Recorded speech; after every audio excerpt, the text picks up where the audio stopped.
In this video, I will show you how to make some common upright piano action adjustments or regulation adjustments, particularly when what we're dealing with is a customer has a problem with you press the key down and the hammer will strike the music wire 2 or 3 or 4 times with just one press of the key.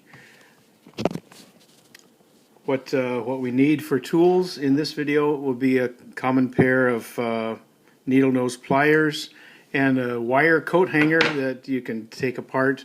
I've got about a 12-inch piece of wire here that I've just dismantled from a coat hanger, and in one end I've put about a 1/4 of an inch bend on one end. That's going to be our working end of the tool, and on the other end I've put about a 1-inch bend where I can use that for a handle to turn it.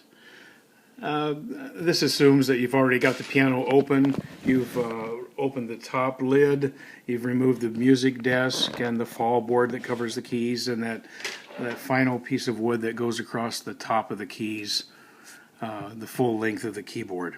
This exposes your action. This is just one of 88 keys, but for demonstration purposes I think it's pretty good.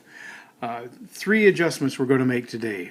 We're going to adjust a capstan, we're going to adjust a let-off screw, and we're going to adjust the catcher.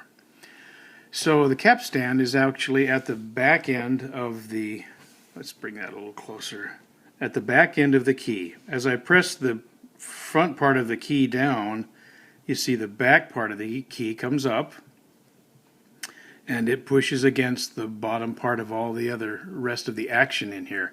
You see that there is movement, but the hammer is not moving. When you play a key on a piano, you want the hammer to move almost right away. So what we have in this case, and I've set this up intentionally, is something to demonstrate lost motion. You're pressing the key down, you're putting some work and effort into playing the piano, but you're getting no sound out of the piano. To get rid of the lost motion, you need to raise this bottom portion of the action up a wee bit until the jack engages the hammer butt. And so in order to achieve that, we adjust the capstan. This is kind of a fancy capstan here. It's made out of wood. Typically capstans are a brass wood screw going into the key.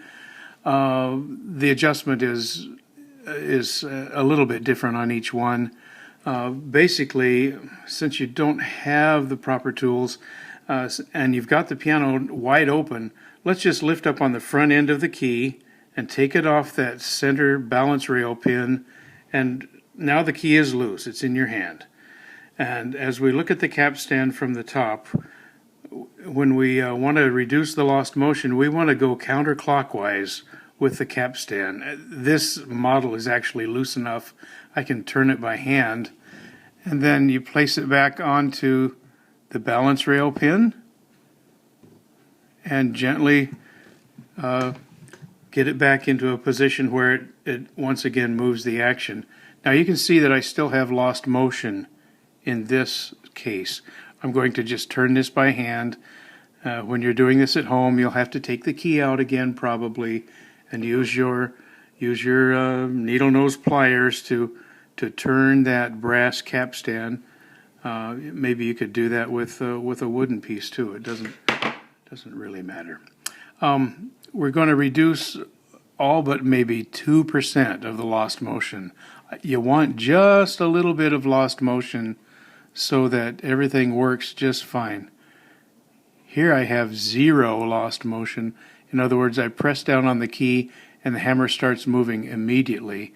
That's a little too tight when it's that way.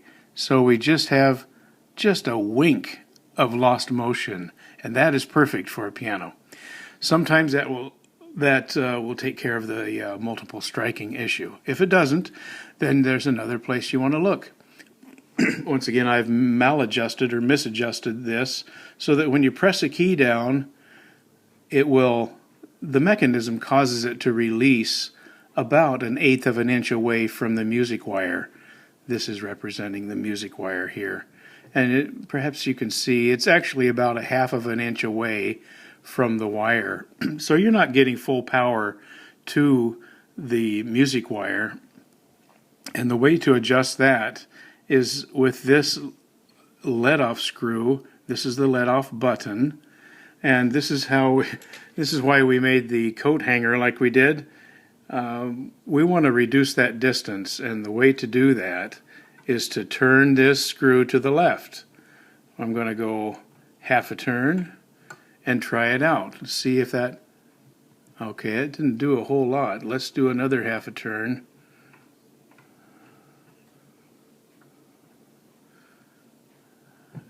Oopsie doodle, here we go. Okay, now we're getting closer. I'm going to go another half a turn because we have a lot of gap to make up for. Pull my wire out. And we're getting very close to 1/8 of an inch away. I'll go another 1/4 of a turn at this point. As I push the key down slowly, there's an automatic release about 1/8 of an inch away from the music wire. So that is just perfect. Those two adjustments are typically enough to get rid of that multiple strike effect. If you're still getting multiple strikes, there's one last adjustment you can make. And this is called a catcher, and this is the hammer butt that is being caught. So you play the key like normal, and hold the key down. Your hammer should be about 5/8 of an inch away from the music wire. In this case, it's about 1 1/4 inches away from the music wire. And what you need to do is to make this, move this catcher forward somewhat. You need to stabilize this bottom piece and just gently nudge that forward and try it again. Now we're about 1/4 of an inch away when we play the key normally with normal pressure. You just move it forward and back just a wee bit. And now I'm about 1/2 an inch. That's pretty close to 5/8 of an inch. I'm going to leave it for this purpose. So that should, very often that's enough to get rid of the multiple strikes that you're experiencing. You adjust the capstan to reduce lost motion to just a wink. You adjust the let-off until you're about 1/8 of an inch away from the wire, the music wire being played, and you adjust the catcher so that it's about 5/8 of an inch away from the string when you play the note and hold it down. That's the way it works.